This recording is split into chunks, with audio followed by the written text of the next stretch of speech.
Salut à tous, aujourd'hui on se retrouve pour l'épisode numéro 289 de l'After Zap Image. On va débuter par souhaiter un joyeux anniversaire à Paul Scholes, l'ancien milieu de terrain de Manchester United qui fête aujourd'hui ses 44 ans, plus de 700 matchs quand même pour lui avec Manchester. C'est le troisième joueur le plus capé de l'histoire de Manchester United derrière Ryan Giggs et Bobby Charlton, il me semble. Plus de 160 buts avec Manchester United, un milieu de terrain qui était déjà très connu pour son intelligence et en plus de ça pour son hyper combativité. C'était vraiment un guerrier sur le terrain. Paul Scholes, actuellement il est dirigeant dans le club de sa ville de naissance, Salford City, qui évolue en 5e division anglaise. L'objectif de Salford City est de monter en première ligue. Ils ont d'énormes moyens pour une équipe de division 5 et depuis quelques années d'ailleurs ils ne cessent de gravir les échelons du football anglais. Ensuite on a une déclaration de Didier Deschamps sur Giroud. Il nous dit il a été blessé 2 semaines, il a joué 2 semaines, il a marqué, il aura du temps de jeu. Chelsea joue toutes les compétitions, donc forcément là aussi il aura du temps de jeu, il marque des buts. Quand il n'en met pas, il est décisif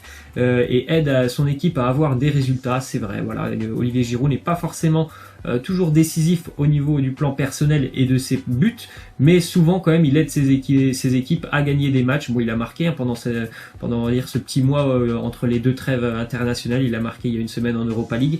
Et puis souvent il aide aussi son équipe quand même de Chelsea de par ses déviations, de par son poids sur le front de l'attaque. Ensuite, nouvelle déclaration de Deschamps, il nous dit il n'y a pas de lutte entre Griezmann et Mbappé, et pour moi la présence des deux c'est une force pour l'équipe de France. Bien évidemment que c'est une force d'avoir deux joueurs d'immense talent. En plus de ça, je pense vraiment qu'il n'y a aucune lutte entre les deux. On pourrait penser que là il y a une petite guéguerre entre les deux par rapport au Ballon d'Or, qui le résultat sera maintenant dans un petit peu plus de 2 semaines, mais pas du tout. On le voit généralement en équipe de France lors des rassemblements, les deux souvent lors des matchs ils essayent de combiner ensemble, puisqu'ils sont vraiment deux joueurs, ce sont deux joueurs quand même extrêmement techniques, donc ils essayent généralement de se trouver et ça marche en général plutôt pas mal entre les deux. Ensuite on a une déclaration de Lloris, il nous dit les Pays-Bas c'est une équipe qui aime la possession de balle, ils ont d'excellents joueurs, par exemple De Jong, il y a encore des individualités ou des leaders comme Van Dijk ou encore Memphis Depay qu'on connaît très bien en Ligue 1. C'est vrai que les Pays-Bas sont encore en course pour se qualifier pour le Final Four de la Nations League.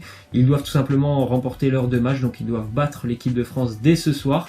Ils ont vécu des années assez compliquées, ils n'ont pas été présents à la Coupe du Monde, pas été présents à l'Euro, et depuis quelques mois quand même ils sont en train de relever la tête. Ils ont aussi, voilà, comme on vient de le dire, des joueurs quand même de talent, donc forcément ça aide une nation à se relever quand il y a des joueurs de talent qui reviennent en forme, et notamment grâce à un Memphis Depay qui a marqué, qui tout du moins est impliqué sur 4 des 7 buts des Pays-Bas, donc 3 buts, une passe D pour Depay qui est ultra décisif avec les Pays-Bas ainsi qu'avec l'Olympique Lyonnais.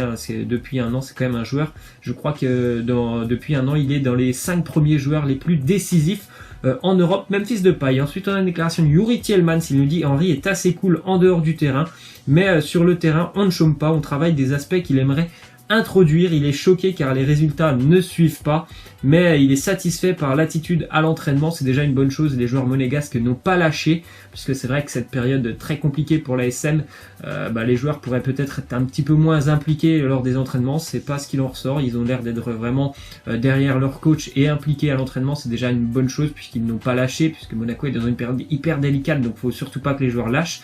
Après, bon, je pense que les résultats et le travail vont arriver pour l'AS Monaco. On sait aussi qu'il y a énormément de blessés, mais c'est déjà très très bien que les joueurs monégasques aient encore, on va dire, à la tête au football, malgré cette période hyper délicate. Ensuite, on a appris que David De Gea ne souhaitait pas prolonger son contrat avec Manchester United. Et après, ça me semble quand même normal. Ça fait longtemps qu'il est là-bas. Ça fait longtemps que Manchester United ne progresse pas énormément, voire peut-être même, on peut le dire, régresse. Je pense qu'il y a des clubs qui sont mieux armés que Manchester pour aller, on va dire, prétendre à des choses intéressantes chaque année, notamment au niveau de la Ligue des Champions. Donc il me semble normal que David De Gea ait envie de voir un petit peu autre chose. Ensuite on a une déclaration d'Eden Hazard, il nous dit je ne pense qu'à Chelsea à l'heure actuelle, la compétition dure encore 7 ou 8 mois, après quoi je verrai ce qui se passe. L'entraîneur a la même philosophie de foot que moi, il pense toujours au ballon. C'est vrai que c'est déjà un bon point pour les Blues de Chelsea. Maurizio Sarri est un entraîneur qui apprécie avoir la possession de balle, qui veut voir son équipe jouer tout pour l'offensive, comme un petit peu Eden Hazard. Ce n'était pas le cas l'année dernière par exemple, lors des 2 dernières années avec Antonio Conte, il y avait beaucoup d'efforts défensifs qui étaient demandés. Là il a vraiment quand même une certaine forme de liberté sur le front de l'attaque, donc je pense qu'il est beaucoup plus à l'aise cette année que par les années précédentes.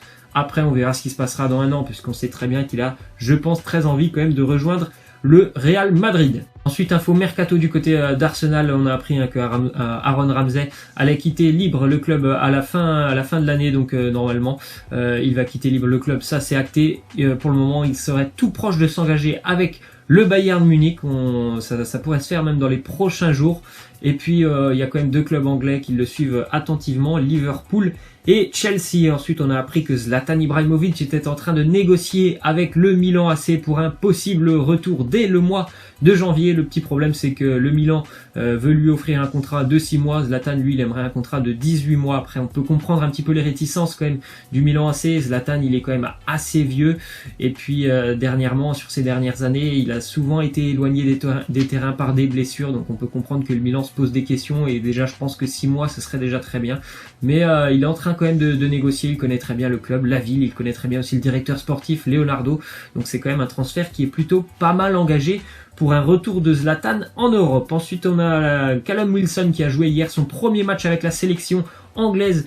D'ailleurs, premier but aussi pour les Anglais qui s'impose 3-0 face aux États-Unis. L'attaquant de Bournemouth, le club qui depuis quelques années fonctionne très très bien en Angleterre. Là, ils sont très bien classés en première ligue. Ils ont été champions de division 2 anglaise il y a 2 ans. Je crois il y a encore 8 ans, ils étaient en division 4 anglaise. Donc ça montre que ce club fonctionne très très bien et belle récompense pour eux. Première fois qu'ils ont un joueur appelé avec la sélection anglaise. Dans l'autre match du groupe qui était hyper important, Croatie-Espagne, victoire des Croates, 3-2, tout s'est déroulé en deuxième période. Pour ceux qui ont suivi le match, la deuxième mi-temps était vraiment magnifique, ça allait d'un but à l'autre. Les Croates s'imposent dans le temps additionnel à la 93e minute. Ils ont tout le temps mené dans ce match, les Croates, déjà par le premier but. C'était une grossière erreur de la défense espagnole, et après les Espagnols ont quand même eu aussi des occasions, mais globalement la victoire croate n'est pas illogique, loin de là. Ils ont vraiment bien gêné les Espagnols.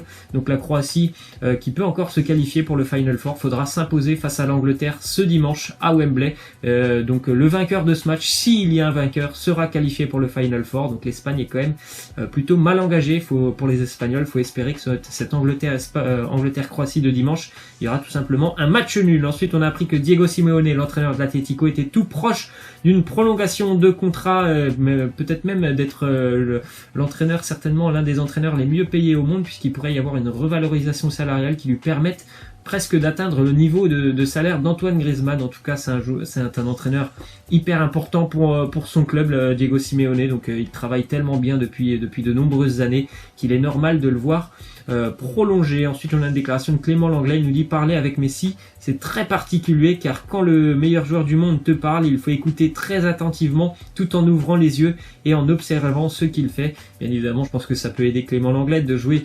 de l'aider tout simplement défensivement, parce que quand tu évolues tous les jours à l'entraînement face à l'un des meilleurs attaquants au monde et face à une équipe qui a certainement une ligne d'attaque qui est la meilleure, ou si ce n'est l'une des meilleures au monde, bien évidemment que pour Clément Lenglet, il va y avoir certainement beaucoup de choses à apprendre et à tirer de ses entraînements avec Messi, Suarez ou encore des Coutinho.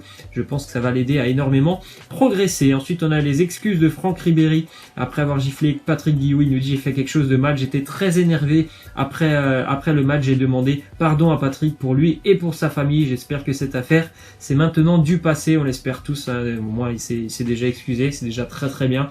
Il sait qu'il a fait une erreur après ce match face au Borussia. Franck Ribéry. Ensuite, un résultat de l'équipe de France Espoir qui a fait match nul, 2 buts partout face à la Croatie, notamment grâce à un but de Jonathan Bamba. Un match qui a été plutôt maîtrisé quand même de la part de l'équipe de France, surtout en première période où les Croates ont eu vraiment une occasion et ils l'ont mise au fond. Ensuite, en Angleterre, Arsène Wenger s'est vu proposer le poste d'entraîneur de Fulham. Il a décliné l'offre. Après, en même temps, c'est un peu compliqué de vouloir prendre Fulham. Pourtant, c'est Claudio Ranieri qui va tenter ce challenge de relever Fulham et de maintenir Fulham en première ligue. Il nous le dit, l'objectif de Fulham ne devrait jamais être la survie en première ligue. Cette équipe a un talent exceptionnel qui ne correspond pas à sa position au classement. Elle est capable de meilleures performances. L'objectif va être compliqué quand même, parce que Fulham encaisse énormément de buts, même s'il y a des joueurs talentueux, ça va être compliqué pour Claudio Ranieri.